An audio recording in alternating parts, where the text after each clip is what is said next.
it's going to take, I'm going to geek a little bit and then I'm going to probably like mellow out. But it's just such an honor and such a trip because we'll get into it. But man, I mean, the contribution to a collective generation's childhood is something to be kind of in awe. I'm just a little bit in awe of it, dude. I mean, it's a trip. Like to break the heart. Man, if I could sing, game over. Not really, bro. I think you can sing. I think you can sing. I think you should go out and sing. That's what they said about Lou Reed. Right. Maybe I should, man.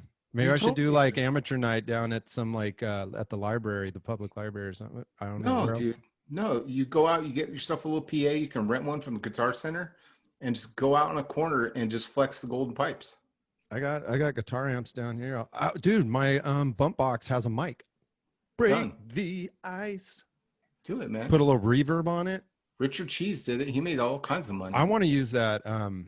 What's that thing that kind of like digitizes your voice to hit the key? It's called an auto-tune. Auto-tune. I'm just going to auto-tune myself. Yeah. Why not, man? See, we can get a barbershop trio. Do you believe me, you and Damien. love? Okay. Sure kept it going that way.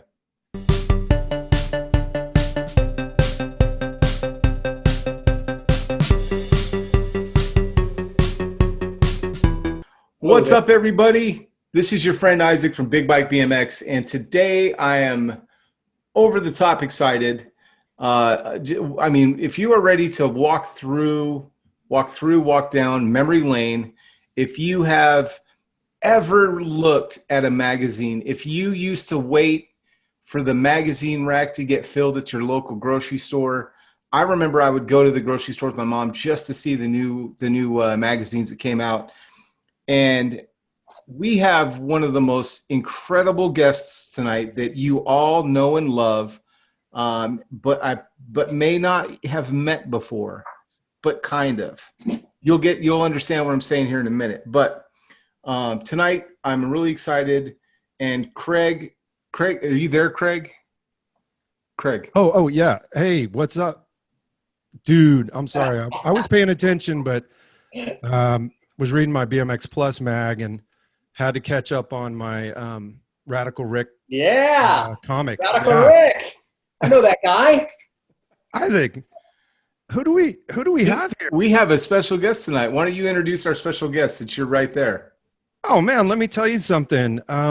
We are extremely honored and thankful for the presence of one of my childhood artists that I just loved, like you said, reading the magazines at the racks and flipping through BMX Plus and BMX Action magazine right to the back. And if you had one of these as a kid and you flip to the back, you know who you saw. You saw the cartoon Radical Rick in the back with MX Mug and all the characters that go along with this fantastic spread here, this comic.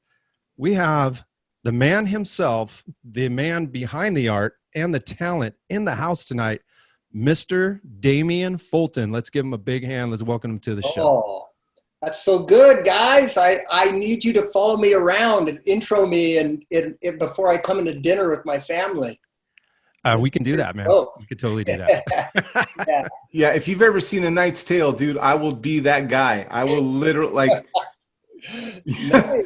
I will be your barker all day long. Oh man, well listen, I am stoked to be here. We talked a little bit before we started, and I'm a fan of the show. This is my first podcast, so I want to bring it. So I'm excited to talk a little bit about BMX history and my process of how Radical Rick came to be and what he means to me today. Yeah, that would be, and Damien, we're so excited to hear that. That's one of the things that we just can't wait to talk about. And we know there's a lot more to Damian Fulton and Damian Fulton's art than Radical Rick, but let's bring it full circle into the show. Isaac and I are two old school BMXers. Yeah. You've been around and doing this a long time too.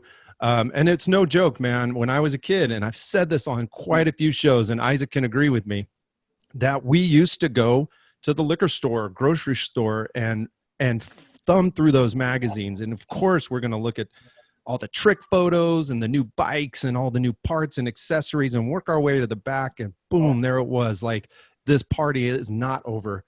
We get to read Radical Rick, right? Dude, I'll tell you what, Radical Rick was the dessert at the end of your magazine, because like you got through it all. Oh, that's so cool. You started with like the reader, mail. You got through the whatever bike test. Maybe it was a good bike, maybe it was like a Hutch wind styler or something. But then, man, you got through all the ads, and then just waiting for you like a friend every week, man, at your local spot. There was Radical Rick.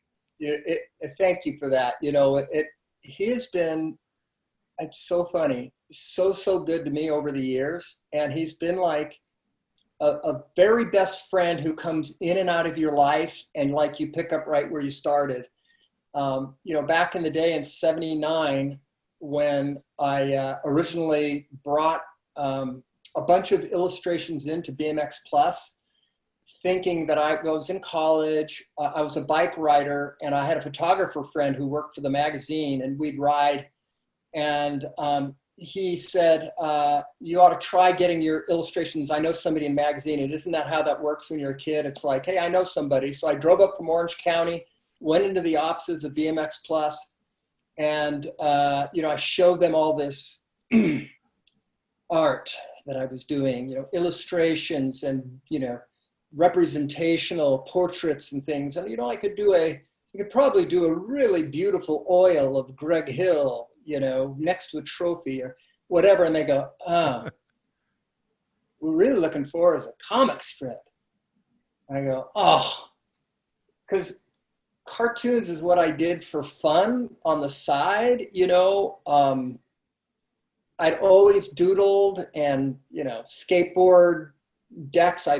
Kids would pay me and I'd paint their skateboard decks. This kid used to pay me a dime for a wave drawing every day. I could get a dime, and then I'd do T-shirts or whatever. So I was always drawing, but those were cartoons, okay? They're not serious. They're not on the cover of Time magazine or album cover. And so I was a little crestfallen when they said they wanted a cartoon. But about that time, Star Wars was really huge. And I remember going home and I had to come up with, a character, an idea. And I just really liked that Darth Vader design where he was completely covered. And he had sort of if you look close, it's kind of a skull looking thing. It's so amazing. I hadn't seen anything like that. So if you look at the super early Radical Ricks, he's basically a skull. He has a little Jotha with holes which kind of look like the teeth, and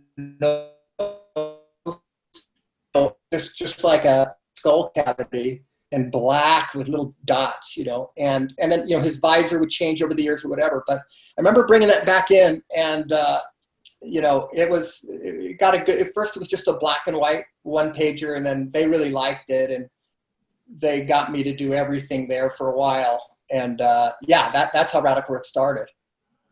That's incredible, dude. Was it John Kerr? Like, was it John Kerr? Yeah, he was just starting. He was a surfer and was taking surf pictures, and that's how he transitioned into bicycles.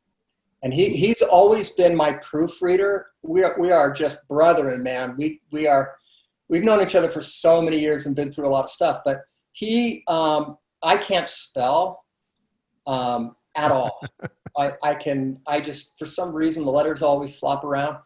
But John Kerr was so sweet because he had that kind of East Coast professionalism about him, and very articulate, so that I would say stuff like, man, that thing is flipping stupid, dude.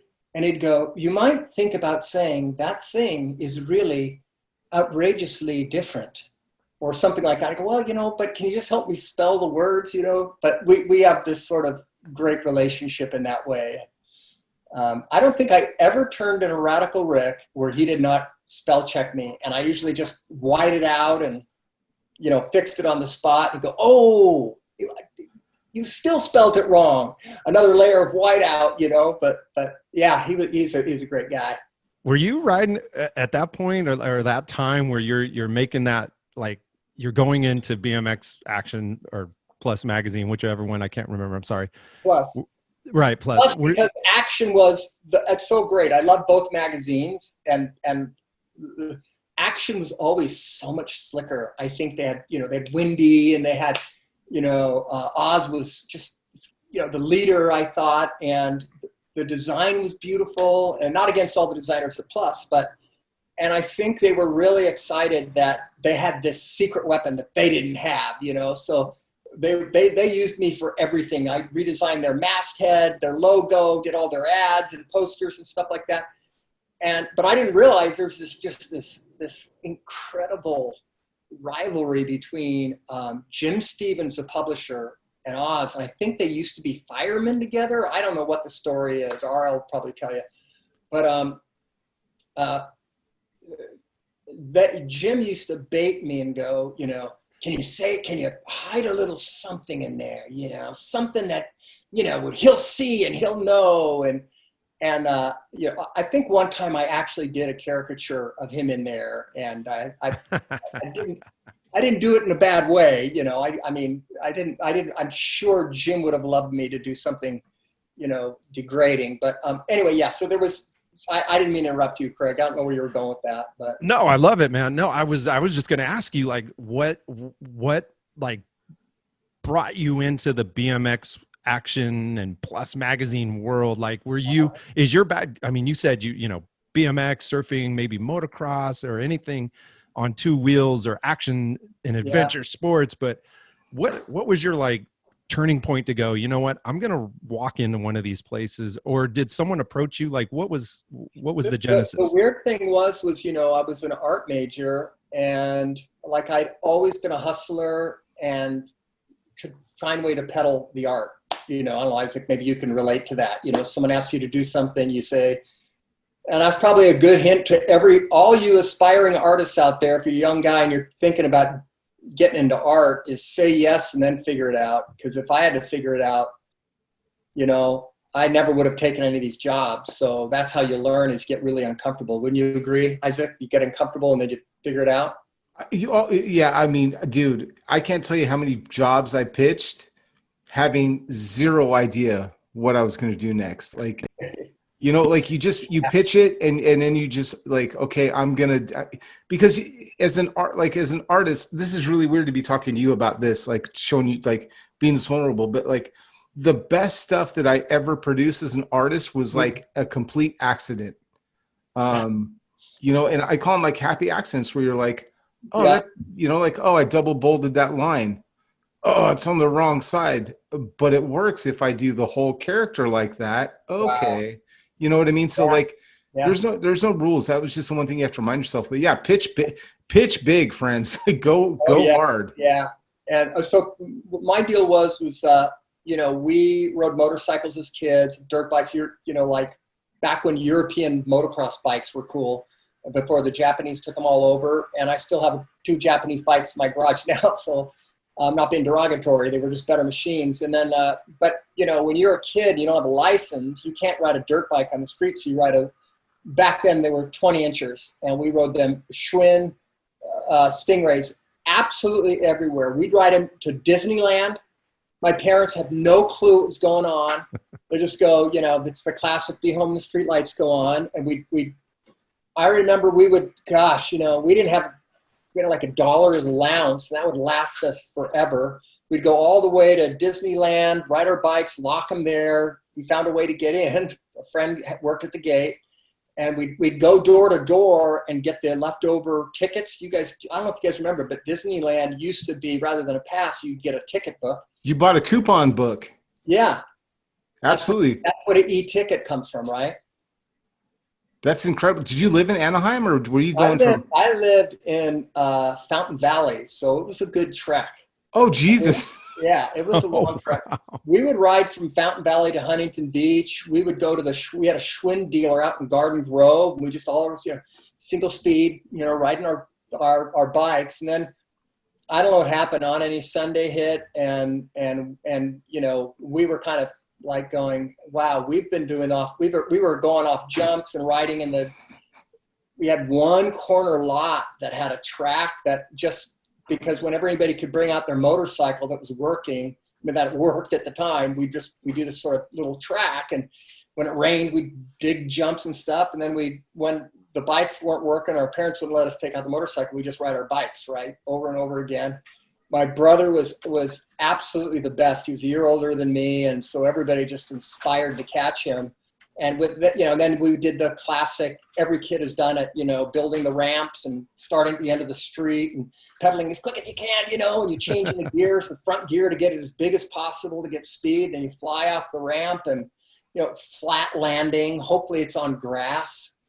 And then we were so that was my background. And then we just, you know, by the time BMX started getting organized, we were already on 10-speed bikes, because we still didn't have our license, but we could get farther. And then we would, I was telling Craig a little bit earlier, we used to ride these Speedster, Schwinn Speedster singles, which is a big bike today, right? Yep. It's a diamond frame, single speed, coaster brake, just an awesome ride. Put cruiser bars, cut them down a little bit. I'm getting geeked out on the bike side of it. But anyway, that's what we're doing. And I rode with this photographer, Dean Bradley, who was loved bikes as well. And he had our in. We were in Orange County. We might as well have been in San Diego or the Midwest, because no one ever drove up to LA ever. But we did, but I did. And that's how I started there. And I'd go up there once a month, every month, to drive down to their offices and, you know, pull out a Radical Rick. I have one here prepared. That is the introduction of the Attack-A-Lack. Yes. The Rattle-Lack got blown up by some crazy terrorist, I believe, and they were able to piece this back together with some military components. An old tank or something that got blown up. I think it was, who's the guy? I pity the fool. Who's that? That's Mr. T, man. Mr. T, yeah. Mr. T, spelled T-E-A, I think, in the comic strip. And Radical Rick defeated I think it was Butch Cartilage or something like that. And, they didn't get paid or anything for doing this heroic thing, but they got the parts of the tank and the leftover, their destroyed Rattle-Lack, and that became the Attack-A-Lack. So that's crazy, because the magazine, I'm up on the screen now, so I'm going to show this. In the issue I'm reading of July 1988, check out the Rattle-Lack right there, man. That's when he brought that up. I don't know why, but he always has a plunger in the front of the cannon, as if it's like, to suction cup something and pull it back. Yeah, he's got to blast it out and pull it back. Yeah. And that's one of the coolest things, like back in the early 80s when I was really into magazines, obviously, because magazines were what you had to look at. There was no internet, obviously, but with Mad Magazine and all the little punchy bits that they had in there, Spy versus Spy and all those things, Rad Rick spoke a little bit more to me, because one, it was BMX based, it was definitely about BMX and bikes, which I was all about. But Rad Rick was the hero of the day, but he was also the underdog. I mean, MX Muggs was always the blumbering, sidekick to him, who always just fouled everything up. But Rick had his moments too, where he was in peril, or he was, is Rick going to pull through this? Is he going to make it out of this? And, when you read through, and sometimes the comics in the magazine, like for a particular month, it would be like continuing next month. So you'd always want to see what happens. Does Rick really pull out of this? And for a, 12-year-old kid, that's kind of like one of the things, like, oh man, I remember this last one, and let's see where he goes today. So, I got to say that for the cartoon aspect, that was still pretty exciting to see Rick always pulling out of some like insurmountable level of doom, or like, can he pull out of this? It's so tricky too, because to be confined just to a BMX track was, for me, got really monotonous. I mean, I love to ride, but the world is so much bigger once you took your bike outside. And as long as Rick was near a bike, he could get into any situation. And I've explained it that he's just a kid with an overproductive rad gland. He's blessed and cursed with this thing that allows him to maneuver through a situation in superhuman speed and ability, never to show off, absolutely never to show off, but because he's compelled, and the way I think about it would be is, do you ever sit, you're driving in a car when you were a kid and you're not driving, but you're in the passenger window and you're stuck, you're looking out the window, and like you'd see some giant pipes that were some irrigation pipes way off in the distance, and your brain goes, gosh, you could probably ride that. Or you're driving somewhere and way off. I still love it on, going up to Mammoth 395. You see some trail. Crazy. Who goes up there? But when you're a kid, you look at that and you go, this bike will take me anywhere. And you just can't do it on foot. You can't do it on a skateboard. I mean, our bikes, they were magical transportation machines. And that's sort of what Radical Rick is about. He just happens to be a kid. I always kind of pictured him at about 15 and a half. I had to have somebody drive the Atacalac, but didn't have a license. And his bike, it's that moment before you really are, you stop moving because you just drive the car. And at that time, think about how incredibly agile and squirrely you were when you were a kid and you were on your bike all the time. So that, coupled with this sort of Michael Jordan ability, but with this sort of moth to a flame. He can't help it. He's in class. It's not his fault. He didn't mean to be disruptive, but I just saw a half pipe. I got it gone. And then the rest of the time is his buddies sort of making up for him and trying to, fill in the gaps. But yeah, I really, really, I look back at this, guys. It is so crazy because half of it was trying to make the deadline. I had a full-time job, a bunch of kids, I had other projects, but on my calendar, I had that baby marked. I knew how much time I had. And as I progressed, I mean, I can look back and it breaks my heart because like some of them, I pull all-nighters all the time. And it's like, man, I rushed through this. Because I can see the very next month and it's like really detailed and beautiful and the color and there's light sources and subtleties and the lettering is crisp. And I go, nobody improves in a month, right? That's just time and commitment and effort. So anyway, it's kind of interesting now because I'm going through all the episodes. I had some awesome guys out of Australia who collect magazines help me find some of these. And I now have every single episode. And I never, in the entire time I did that, ever went back, I never looked at it. I just said, what is the next thing he's got to do? Okay, this is now. In the early 80s when Flatland started happening, and he'd been a traditional BMX guy, right? And so, of course, he has to face, back then breakdancing was really cool, and they kind of like, I'll break dance, some cool move. Oh, yeah, I'll do this, So it was like, they challenged Rick, and I look back at the styling that I did on these characters.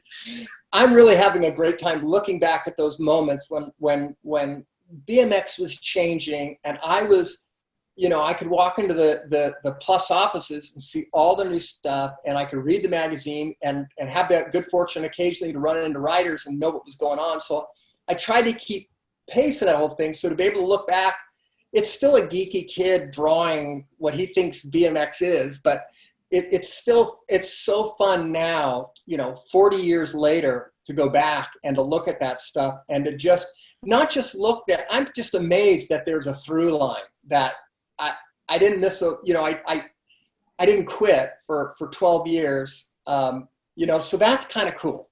Looking back, I'm not trying to pat myself on the back, but you're forcing me to reflect here.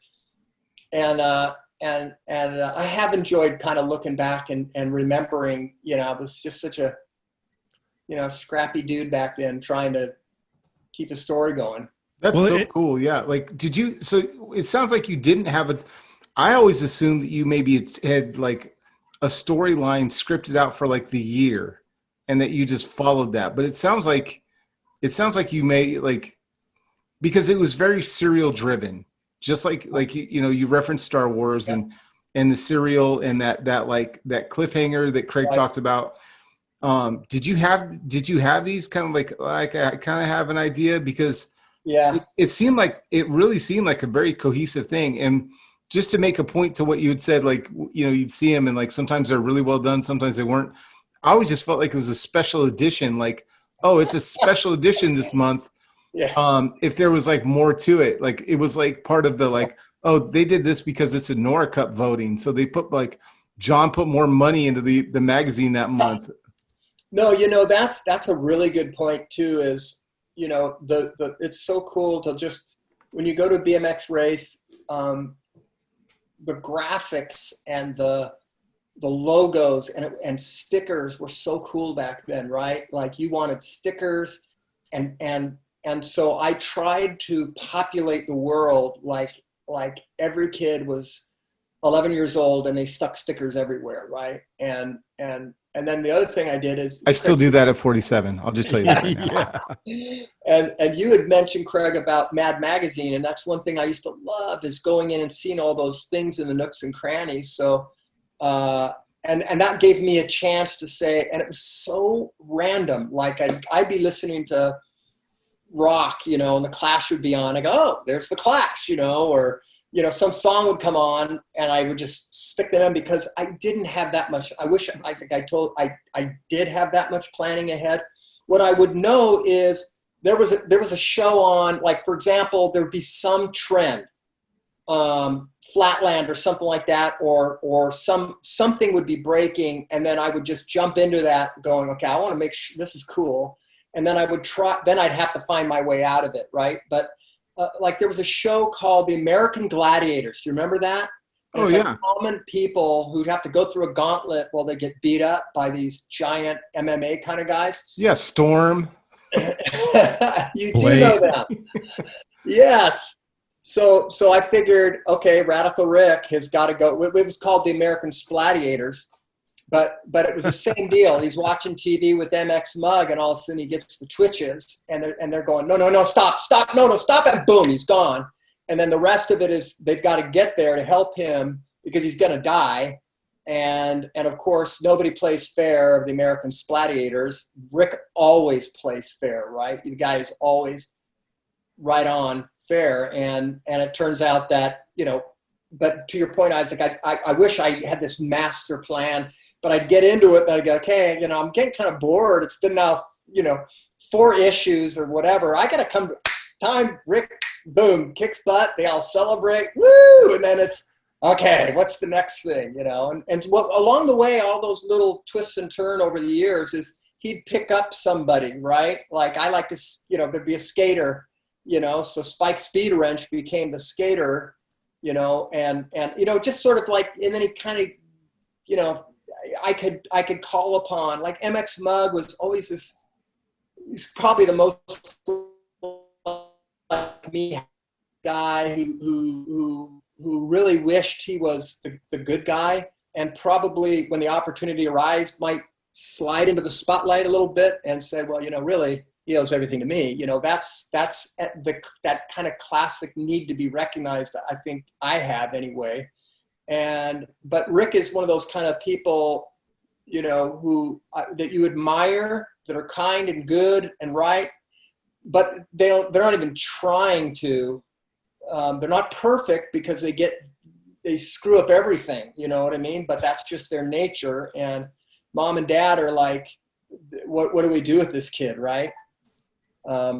Yeah. So anyway, that's sort of how I got into that, and how those different stories occurred. Well, what I think is really cool, Damien, is like Isaac, when Isaac and I talk, even when we're not doing the show, we're built up with nostalgia. We have so many common thread stories that two kids miles apart, but living the same life almost, the adventures, you mentioned it earlier, getting on a bike and it being your transportation, but it was not about the destination so much. It was about what was in between from start to getting there that was really filling our day with excitement and just being crazy kids and having fun and all those things wrapped up into one, right? But that's what I think for me hits home so much with the cartoon and what it, I remember it as a kid is Rick was always on the adventure. He was always doing something that led him to whatever he was trying to get to, but it really was about what was happening in between. And I really like how you put that earlier, because what the common thread is for all this, for me and Isaac and for our listeners, and I'm sure for you, when it comes to Radical Rick, is like it was all built around bikes, and it was about the relationships we had. It was about the bonds that we built, not only with people we knew and making those bonds stronger, but seeing others who were doing what we were doing on bikes and in the adventures, and them joining our little group and rides, and totally like accepting new people into the fold, and so that was the characters that would pop into Rick's life, here and there. You would see new people and new adventures, and it kind of just reminded me of being a kid, because Isaac and I are now immersed in bike life culture, big bike BMX. But we have that history and the things like the cartoons, the experiences, the 80s, the music, the culture, the lifestyle. Isaac calls it a bookmark, because these are all bookmarks in our lives. And so Radical Rick, like when we were talking about getting you on the show and you agreed, and Isaac and I were talking, I was telling him how much that was a bookmark in my life. Like that, I can totally remember your episodes, your cartoons being something that like shaped my like idea of what fun and adventure was. Man, so too cool. You're too kind. Thank you. You're welcome, because it totally was. I'm not shining you on, and it definitely, like Isaac, you and I probably lived the same life, as far as the common grounds that we have. And maybe you weren't so much into cartoons, or were, I don't know, but it's crazy how these things like come around 40 years later or 30 years later. Right. And now we're seeing them kind of come back with social media, where we can look at those things again.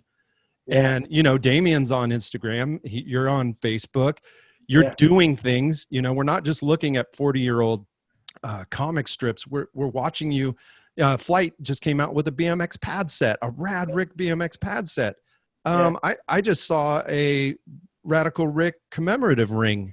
And those things are cool, because now the younger generations who would never have the chance to look at a BMX magazine can see, whoa, what's going on with this dude? This looks cool. And they can like now, get involved with that. And guys like me and Isaac would be like, yeah, that dude's been around. He's Radical Rick, It's not new, bro. Yeah, it's so cool. What's so funny is I get emails from people who have not seen Radical Rick or heard of Radical Rick. And by the way, I didn't do any promoting or anything. I went on, people said, when do you get, do more comics, do more. And it's like, I love doing paintings now, because it's so cool to go back. But I mean, I went years and years and years and run into somebody and go, oh, Radical Rick or whatever. But I have other stuff going on. Radical Rick always pops his head up, and I greet him warmly, like I told you, my friend. But now it seems like, I don't know whether the kids that were reading the magazine are finally have like money or something to go back and buy those things or whatever, or they want a piece of it. And like I was saying, is you guys are probably aware of that, and you spent more of your life in the BMX culture, so maybe you saw Radical Rick bubble up. But there's some people who rode for 2 years. They were totally into BMX. They left and got into another sport, but those 2 years, man, they were focused. They read every single page of BMX Plus. They knew all the bikes, they knew all the parts, all the components, all the sponsors, all the best riders. And then they just sort of got into some other thing, maybe they've got a family, whatever. And all of a sudden they stumble on and they look at us and they go, like triggers a flood of memories of that period when it's like a song almost, when you hear a song and it just like, gosh, man, I'm right back to that moment when I was a kid, or I remember when I first heard that song or what it means to me. And I think that's what's happening with a lot of kids and a lot of people now who maybe have companies or they have, you know, I'll tell you one thing that I'm super excited about, and I can't promote this because there isn't a product, but people have been painting and putting Radical Rick on vans for so long. And, you know, they send them to me or I see them pop up and people just love, I guess he's, you know, it's kind of like a quick to read iconic face or something. So they're doing this and it's sort of like, it's just neat to see that people that I don't know are adapting it, or they're making stickers, or they're doing murals. Somebody sent me a mural in Australia. You know, so him popping up all over is really cool. And I actually got a call, thank God, from Vans, and they're talking, by the way, there's been so many wonderful opportunities for Radical Rick over the year that have just We love this.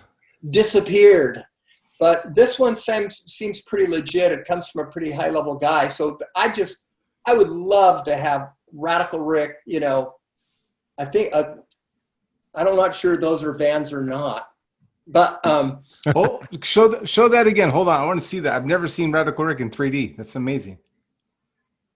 Maybe you can. I'd like to thank Big Bike BMX for this honor to be on their show. Some kid in the neighborhood sculpted that for me. Isn't that cool? The kid, by the way, now is like 40 and has a bunch of kids. But yeah, so that is, you know, I haven't made a ton of money off of Radical Rick. I'm really not that interested. I've talked to a lot of track owners who, you know, would like to use the Radical Rick brand to promote their sport, raise money for the tracks. I'm all for that. There's a track in Bend, Oregon that they are going all at it with standees of Radical Rick. He's so funny too. He goes, I'm making standees. He's on the sign. He's on the number plates and all this kind of stuff. And none of these kids know anything about Radical Rick, right? And he goes, you know, you can take your picture with him, and I'm going to put him on the third place stand on the podium. And I went, just 1 second.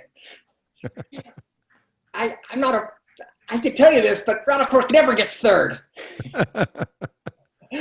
So anyway, I'm stoked that Radical Rick is being embraced by a new generation, and you know, there's cool stuff coming out that people are doing, and you know, I'm thrilled. I'm just so happy that this little guy, who, like I said, he comes in and out of my life.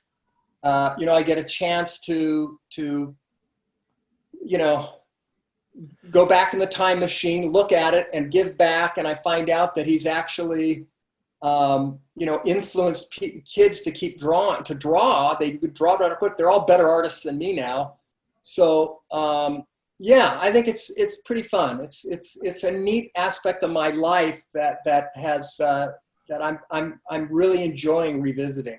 And that is fun. I mean, we're excited because we see the resurgence, like I mentioned earlier, with certain product and like you said, with the track in Bend, Oregon, without giving too much away.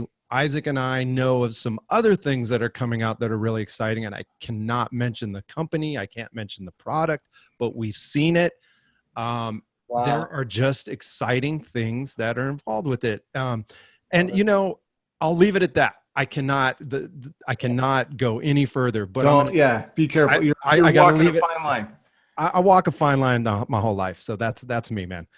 But one of the things, and this kind of takes us a little away from Radical Rick, that I tell this, and you've seen it in my hopefully have seen it in my posts for years now. If I ever post anything by you, artwork wise, it's not always Radical Rick. I'm also posting a lot of your work from your more current artwork portfolio. One of the things that's just so awesome is that you embrace, from Radical Rick up until, till today, kind of like this California lifestyle culture. Yeah, do you like the surfboard painting? Yeah, you know the surf. Really great surfing stuff. the surf and everything that ties into that, you know, beach lifestyle. I really love that. I really love your water scenes, like especially when it's from the surf looking in towards the beach, because it's not just your typical beach surf catch a wave type thing. It's really this like industrial, hard-edged look at things. There's centaurs and guys with horns and cars, rat rod cars, and you're looking at smokestacks from the El Segundo refinery, and it's just like done your homework, man. That's awesome. You know, it's not a perfect picture. Yeah, dude. And it's like, I didn't have to go online last night and go, oh, who's this guy? What has he been doing? I've been watching it. It's been, very cool. It's been a pleasure to look at, but so commend you on that, man. And what gets me is the details. Like Isaac and I, when we talk about bikes and we talk about things, we're always talking about the small details that make something what it is. You can look at I can look at one of your paintings and spend a couple minutes looking at it, come back, check it out again, and I'm like, I didn't notice that. That's super dope. And what I really, really like, and then I'll let you comment on this because I'm going off on a tangent, but when you post your progression painting, or you know, from drawing to coloring in to final painting, it's so incredible to see how those things all come together, and your thought process. I'm always trying to figure, as an artist, where is he going with this? How does he grab those colors? Look at the shading before he puts in the final color. That's pretty incredible. And I just, anybody who's listening out there, please go check out Damian's work. Aside from, you know, go check out Radical Rick, but look at his portfolio. It's one of the most incredible things that you'll see on a canvas. Let me bring this full circle. The way that came about, that sort of vision of this sort of dystopian California surf scene, is I told you we used to ride our bikes from beautiful suburbia, inland, you know, townhomes into Huntington Beach back before it was really cleaned up. And Huntington Beach was skanky. And there were gangs there, you know, and there was Hell's Angel guys and drugs. And they were all teenagers, right? When you're a little kid, you know, we were preteens and we just avoided everybody, right? That was just our whole thing. So I had this vision of what the beach was based on Gidget movies in the 60s. And they were just so antiseptic, you know, and there were, you know, and I was embarrassed when, don't, you know, if you wear a Hawaiian shirt, totally cool, that's your thing. But I mean, like, I didn't see any surfer with a Hawaiian shirt. And I, you know, so, and then I moved from idyllic Orange County to LA to work, and, you know, we didn't have a ton of money. So the beaches here, up here, are a little more, there's just a lot of density, you know, barbed wire strewn, so much more diversity.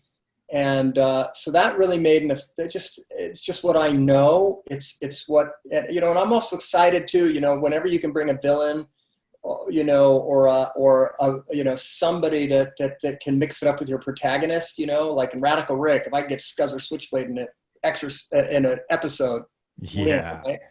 But and so in the painting, from those bicycle trips, got to remember, you know, when you're a kid, and that's the thing about kids today, is they're like, especially in COVID, their whole world of experience is about this big, and then what they see on their screen, right? But they're not in it, like they're not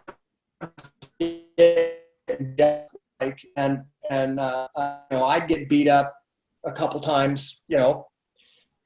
Lived right in Santa Ana border, and, you know, from Hispanic back then, they were pretty tough gangs back then. I definitely didn't live in the hood. I lived in the nice, you know, the middle class place, but everything, you know, you ran into things on your bike, right? So you know, the long story of this whole thing is I think when you're a kid, you are always sort of, and by the way, you know, the whole 60s happened when I was growing up, and you grow up thinking the whole world is about astronauts and John Wayne, and then all of a sudden you see, gosh, we could be blown up by an atomic bomb. I didn't even know I could die. So that, you know, when the coming of age story through, you know, what was just affected me. that era has just dramatically affected me. And so when I paint, it's really difficult when I draw to do something that feels really, I love Norman Rockwell as a storyteller. I love his skills. I love the guy's just fantastic narrative ability, but I like Norman Rockwell, what he was thinking when he didn't have to do a Saturday Evening Post cover. And then finally, I was going to go back to you, Isaac, about how you earlier were talking about how art, the mistakes that happen when you're producing art. And if all you're trying to do is replicate reality, to me, my skill becomes constipated, and the marks that I make feel. I can paint. I'm not, again, trying to pat myself on the back. I can paint photoreal, but there's not much fingerprints in it. There's not much soul in that for me. Other people love doing photos exactly, I feel like I'm the most alive. I cannot stop painting when I'm chasing something that is maybe on the verge of going wrong, or the subject matter is something I haven't done before. If I can get somebody to see a story in a way that they haven't really seen it before, and satisfy that, get them talking, like my bio on Instagram is I do paintings your mom may not understand. And that comes from being in a gallery show. And I remember my mother-in-law, looking at one of my paintings. I love her to death. She's awesome, but she's looking at the painting and she's like, I just don't get it. And my art just isn't for everybody. And by the way, when people are looking at my fine art and they say, hey, we hear you're an artist, and these interview questions you get are so bad, like what's your favorite color, right? What's your, when did you start drawing, but what really gets me is I have to tell them that my art may not be right for your whatever you're putting out there. I may not be what you're looking for. So let's just make sure you know what I'm doing and you see what I do, because otherwise you're going to pick the softer, sweeter images, because I got tons of images over the course of my lifetime, but I'd rather protect what I believe is right. And isn't that beautiful about over time? Because I can go back, and it breaks my heart that I look at some of those radical ricks, they're not very well done, and others are really well executed. But I do like thinning the herd, and if there's stuff that isn't historical or isn't very good, it's gone. I'm embarrassed sometimes about what I did, knocking stuff out too quickly. Well, that's the best part about it, because you mentioned it, the thumbprints of Damian Fulton and the thumbprints of this artist or this artist. It really is, it's a true trademark or a representation of who you are. It's like us on our bikes. Isaac and I could probably do the same trick and have the same name to it, but we're going to add a little bit of different flair, and you'll know, you're like, oh, that's the way Craig does the lawnmower, but that's the way Isaac does it. See, he's got a different look to it. And that's just the way I think being on a bike and doing tricks on a bike or riding a bike, we can show who we are. We can be expressive enough till where you'll note, if we were just silhouettes in a room and you couldn't see who it was, either Isaac or myself, just by watching us ride, you'll be like, oh, that's Craig. Oh, that's Isaac. It's a point of expressionism, and not everybody gets us, just like maybe some people don't.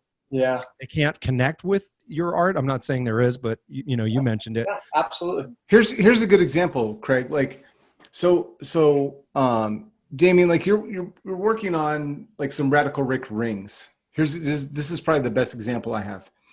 And so I recently saw a poster that you're making or have made, and it is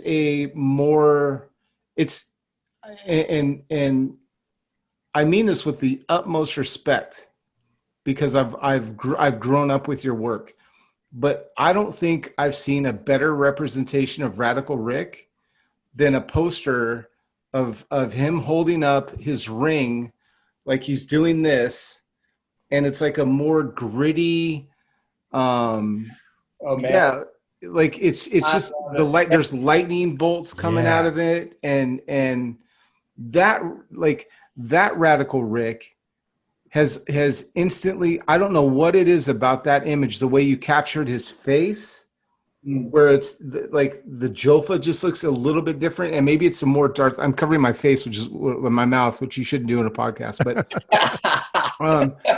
But you know, and you had said earlier Darth Vader-ish and his eyes. I don't know if you have it handy. I don't know if that's even close by or anything. But like I'll that say I just stuffed all that stuff in the back, but that image. Thank you very much for that. I love it. And thank you for encouraging me because you know I'm so excited about these mashups that I'm doing down the road, where I want to see what would Radical Rick look like if he had robotics. You know, what would Radical Rick look like if he was like an incredible motocrosser, mountain biker in today, or what if he is like, I did this one, I don't know if I have it here. I did one with Radical Rick where he is like doing a tail whip and hitting Jason, you know, and you know, Jason Voorhees. no, from I was like, that would be awesome. I was like, let's go. Yeah. Yeah, and it seemed like, oh, by the way, this is 2020, the beginning of the year. I'll do like a New Year's Eve doodle. And so this is a drawing, and boy, did I have this totally wrong. I should have had Radical Rick just destroying the baby, killing 2020, right? I was completely wrong. You know, So close. 2019 was a pretty cool year. Looking back, and look at little 2020 just sitting there going, oh yeah, you just protect me because I am Satan and I'm taking over. But yeah, I'm super excited about that opportunity to take Radical Rick into places, see him in ways that he hasn't been seen before. I've got an idea for Radical Rick, which I know he's never done before, that I would just like to throw my 2 cents out there. Tell me. Here it is. Here, are you ready? Yeah. I think Radical Rick should be busting through the studio while Isaac and I are sitting at the microphones, and maybe we could be interviewing MX Mug or one of the characters. And here comes Rick, like, don't take my spot, buddy. And he's Oh, you got is that not the most narcissistic thing that I could have ever said? You got to be really careful you ask for, because unfortunately I'd draw it and you'd probably get your face shoved into the microphone. You'd be sitting there going, oh, you know. We would be okay with it. I'll tell you that right now. Headphones flying. Yeah. I got to tell you, man, I really hope and you know, I would say that, you know, I want to wrap up because I don't want to keep you all night, but I got to tell you, man, I really hope you continue down this road of exploring where Radical Rick could go with new looks and with, you know, like I've grown up with Rick. I've grown up with his crew. I've grown up with the Radillac, and my tastes as an older guy, now I'm 47, my mind, you know, I'm able to look and appreciate things that I couldn't appreciate when I was younger, you know? And so like, and I'm really geeking hard on that you know, that poster that you made, because it was like, man, that's what radical, to me, I'm like, that's the Radical Rick I would have been friends with. You know what I mean? It wasn't stylized. It's stylized enough, right? But it's like, it was just the perfect blend of the two. Like, all right, man, I could imagine wearing those clothes. I could imagine like hanging out with that dude. You know what I mean? And it was like, it was kind of that like I say this as an 80s term because I think it'll help like the folks that listen to this, but it was like my Rocky moment where you like when you walk out of Rocky and you're like, yeah. Man, thank you. That is such good encouragement. It really is, because, you know, there's a group of people who want Radical Rick to just be the same. And did you guys ever see that image I did a little while ago, rooftop, going over the swing set from Ride Magazine, the cover? Did you see that? For Mike Escamilla. Yeah.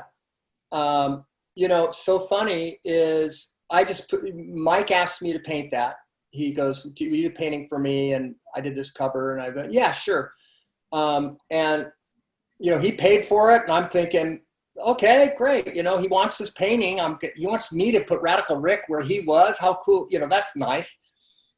But like Radical Rick is like all of it's, you know, he stopped writing in 1993, a couple years before the X Games, a couple games before the Warped Tour. So, man, even though he was like writing in impossible ramps and doing all kinds of crazy stuff, when I put him in that situation, Mike's idea, I didn't come up with it. Crazy. Oh my gosh. Is this the first time he's ever used pegs? You know, and so that, the response that got, and what you're saying, Isaac, I'm pointing to the box in the frame right there, even though I should be pointing to you. It just tells me, you know, let's let Radical Rick get out of the box a bit. He doesn't have to be stuck in 1979 or mid 80s. And, you know, what can he do? I did a backflip drawing of Radical Rick. And, oh my gosh, hold on one second. Maybe I have a doodle here. I grabbed some stuff here, but I don't have it here. I do have this, just in case we need a Spider-Man drawing. But no, I don't have it here. But maybe I'll find it and we can post it for everybody. But you know, I'm encouraged. Thank you for that. Saying go ahead, push outside of the box. I love it. I mean, yeah, you're always going to get. Sorry, Craig. I just want to say this real quick, but you're always going to get the purists that literally like they peaked in 84 or 85, and they don't want anything to change from that period. And I understand it. You know what I mean? Like there's things where like I do want to escape, especially right now. Geez, do I want to escape back and watch, you know, Say Anything and Pretty in Pink and just pretend that like the world is great. But at the same time, man, I got to tell you, like, as things evolve, like I'm so ready to see, you know, and because I'm coming back to like I'm coming back to BMX. Yeah. You know, my tastes have changed, and I do want to see, like, I mean, how many times have I thought, like, man, I wonder, like, what if? There's so many what ifs, and it reminds me of like the and what you're getting into is a lot happened in the Star Wars community too, where it was like they had these like what if comic book stories where it was like what if Darth Vader won? What if Darth Vader, you know, like what if the Emperor won? And I ate it up, man. I was like, yeah, what if? You know what I mean? Because I have a story that I can go back and look at, but man, there's so many like what if moments that you could do with Rick. I'm so down for that, and because it comes more in line with where I am today anyway, you know. And but yeah, so let's look forward to that. I'll give that as a positive affirmation. I'm moving forward. Let's get him radder. Yeah, Isaac, one of the cooler things was, you know, as we do the Big Bike BMX show, Damien just did a characterization of Rick, and the first time I've ever seen Rick on a big bike. Did you see that, Isaac? I saw it, and again, a mashup because he was on Pee Wee's bike. You know what I mean? He was on Pee Wee's bike, bro. I was like, oh man, you're mashing up two cool things that I remember riding down the stairs. You know what I mean? And it was like there was a storyline that went to it, and hats off to you for showing a series of that, because I enjoyed watching just the. I'll be honest with you, brother. I thought it was just going to be an outline. I was like, okay, it'll be an outline, and that's cool. And then I went and ran errands because I'm a grown-ass man, right? And I've got kids. And so, you know, I went and ran some errands. And then later on, I remember it popped up on my feed. Here's the, you know, you're doing watercolor. Yeah. And I was like, dude, I had no idea you watercolored that stuff, you know? And so. I love it. I'm doing a book. I told you I'm getting a book together, which I can tell you so many stories about how many times that book has stopped and started. I call it interest decay, you know, where people go, man, we're going to do this thing. It's going to be so cool. And I'm going to do this for you. And we're going to do this. And it's going to be a blah, blah, blah. I mean, whether it's a Radical Rick movie, Radical Rick animated show, Radical Rick clothing line, Radical Rick this, for action figures, blah, blah, blah. Some people are actually doing it, believe it or not. But in this case, I just finally said, you know, I've got kids, and I'm just going to do it because they're going to probably like it. And so I'm putting together, by the way, this is like so many years in the making. I do not have the producer ability to do it myself because I got too many other things that have to get done. So I got a buddy of mine. His name's Matt Beard. He's a great painter. He paints surf art, Matt Beard, and he has a big beard. Anyway, I talked to him. I said, man, you did this awesome book, Kickstarter book that went right to the people who love your work. That's what I want to do is I want to just do a book to the people who would care. I don't want it to be in Barnes and Noble, or Amazon. I want to just let the people who want the book, they can buy the book. We'll print them. And so this has been on the monkey on my back for years, right? And so I go, okay, Matt, go. Here's all the episodes. Make me the book. And he goes, you know what'd be really cool? You used to those aren't typeset, are they? You hand lettered all those bubbles in the narration, right? I go, yeah. You should hand letter all of your notations in the book. And I'm going, but I don't do that anymore. There's things called typesetting, And he's going, the other thing is, we need to have chapters because I'm seeing phases in this book, where he goes from this period, he goes through the roots of Radical Rick, this origin story here or ramp writing or whatever. And each chapter heading should have original art. Going, oh, Matt, come on, just get the book done. It's like you hire someone to clean your garage and they're making you do all the cleaning. So that's what those are from is, and that's what I've been pulling back out the watercolors because I used to I paint in oils for the gallery stuff and acrylic paints, but the watercolors, it's so intuitive to me. It's just wet water that I shove, and then the organics of the pigment kind of fill in the area. It's fast and it feels really, I don't know, it feels painterly. It feels like it's painted. It's very difficult. Some guys are really good at making watercolor, but it's like real watercolor. And the process, like going on a bike ride, it's like, okay, it's blank now. There's what color, let's do this. So the process is also very, very fun. And so that's what those drawings have been. They're the header drawings. I have a bunch hanging up here. Do you see them back there in the reflection? Right there are Xeroxes. I'm taking panels that I love, that look really cool. And I'm blowing them up with a Xerox. So this is one panel from Radical Rick and MX Mug are late for a race. They're in the Radillac, which was the first vehicle. And MX Mug slams on the brakes and ricochets Rick. He climbs up on top. He's on the roof rack and gets slingshotted in the race just in time. And, of course, the announcer up here is saying, well, it looks like Rick is going to miss the main. And that's when MX Mug goes, well, that's what you think. So I'll take this little Xerox blow up and then I'll redraw it on paper, and then paint it. And that will be because I think this represents, he's got a white visor there. And so that means he's and probably a Jofa before he went to the kind of more of the JT Haro rock guard. But anyway, so that's what I'm into right now. That's what's going on in between every other thing that I'm doing. Yeah. I got to say one of my most favorite things that you do. That's okay. So the art is the art.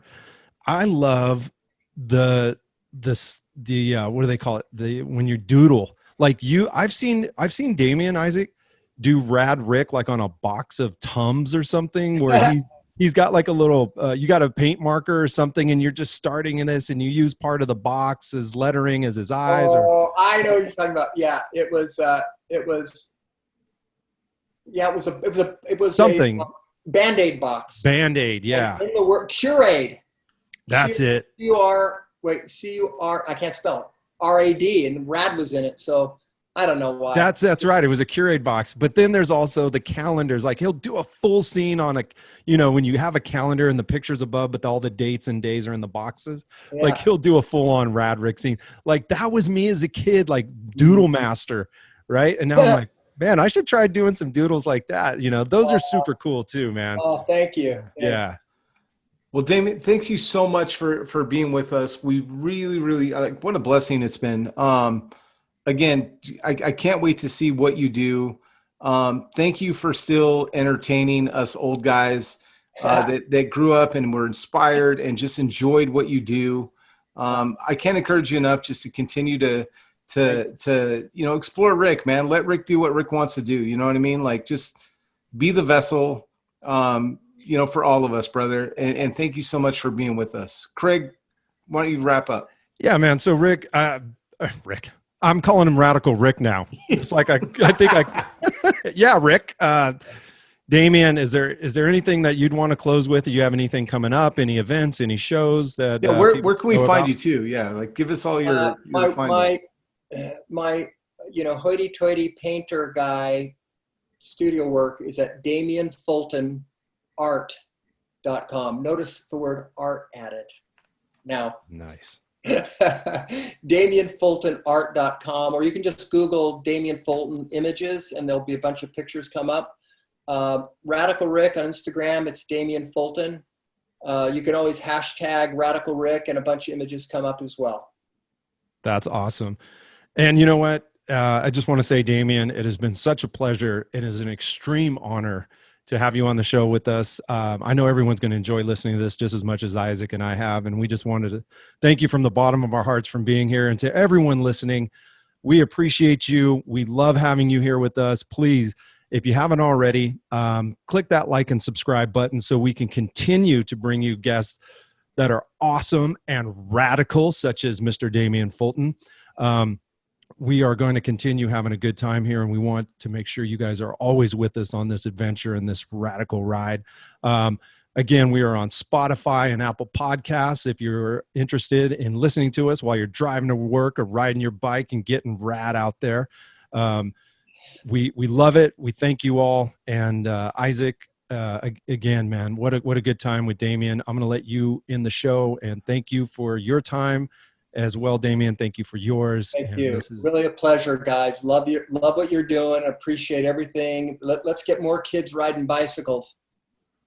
Amen, brother. Amen. That's what it's all about. So everybody, thank you so much from the bottom of my heart. I appreciate every single one of you. I appreciate all the comments. I appreciate all the trolling, the likes, anything that you do. I appreciate you being here with us. If keep riding your bikes, like Damon said, like go ride your bike, go have some fun, and go do something awesome. Like, I hope this inspired you to remember what you fell in love with when you were a kid. And if you had a passion, whether it was drawing or sculpting, or just do something with your brain, go ride your bike, do something awesome on your bike. But also, man, go after those passions that you had when you were a kid, whatever that hobby was, man. Don't forget about it. Like, don't be, and I'll close with this, don't be a wimp. All right, guys. Yeah. Stay rad, guys. Don't be a wimp. There you go. Thank you so much, everybody. We'll take care. We'll see you soon. Bye-bye.